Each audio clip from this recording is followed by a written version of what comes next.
Les sociétés expertes de la surfacturation, des travaux de mauvaise qualité, des travaux inachevés ou des éléphants blancs démasqués lors de la task force sur la dette intérieure risquent de voir leur nom inscrit sur la liste noire.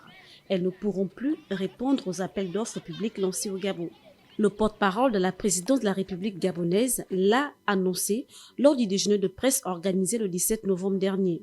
Jessie Ella Ekoga déplore la complicité de certains fonctionnaires et de certains hommes politiques dans cette affaire.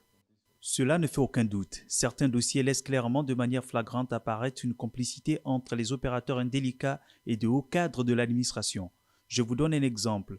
Une entreprise qui sollicitait un paiement de 800 millions au titre d'une supposée créance fait un recours devant le Conseil d'État et finit par obtenir un dédommagement de plus de 8 milliards de francs CFA, c'est-à-dire 10 fois le montant initialement revendiqué.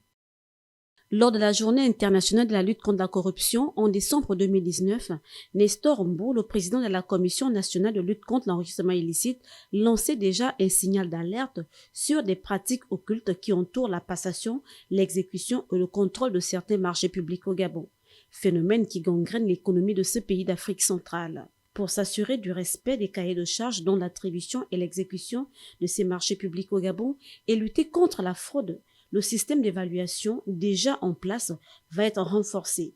À la date du 12 novembre, l'audit de la Task Force a permis d'annuler environ 440 milliards de francs CFA de dette intérieure, jugée fictive, sur un montant de 650 milliards de francs CFA audités.